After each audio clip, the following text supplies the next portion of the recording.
Shalom. Channel ini terbuka untuk semua orang yang rindu mengerti apa kata Alkitab tentang hal-hal dalam kehidupan ini. Selamat menonton. Tuhan Yesus memberkati. Shalom saudara-saudara kekasih dalam Tuhan Yesus Kristus. Masih haus dan lapar akan kebenaran firman Tuhan.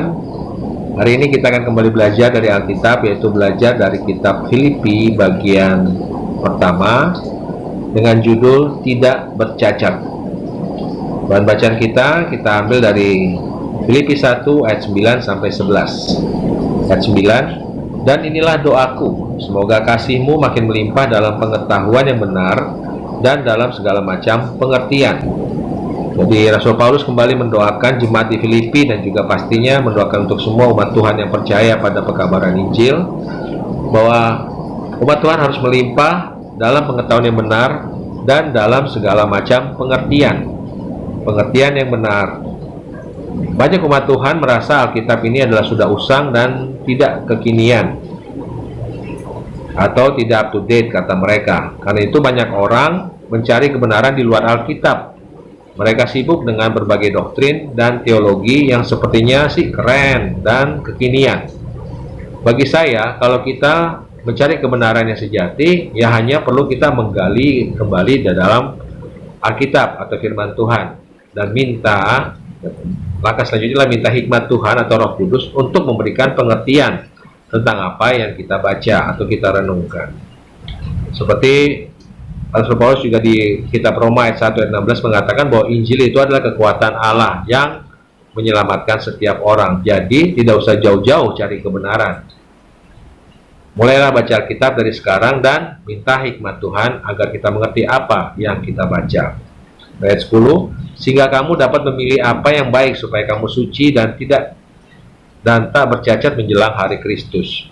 Jadi apa pertanyaan tadi adalah, untuk apa pengetahuan yang benar itu? Di ayat 10 dijelaskan, kita dapat memilih apa yang baik supaya kita suci dan tidak bercacat menjelang hari Kristus. Kembali di sini dikatakan sebagai manusia yang masih hidup di dunia ini, kita selalu dihadapkan pada pilihan. Pilihan ada di depan kita dan setiap saat pun kita harus memilih. Ketika kita tidak memilih, itu juga adalah suatu pilihan yang telah kita buat.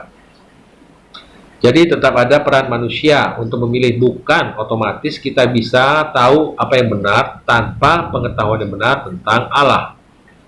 Kemudian ayat 11 dilanjutkan, penuh dengan buah kebenaran yang dikerjakan oleh Yesus Kristus untuk memuliakan Allah dan memuji Allah.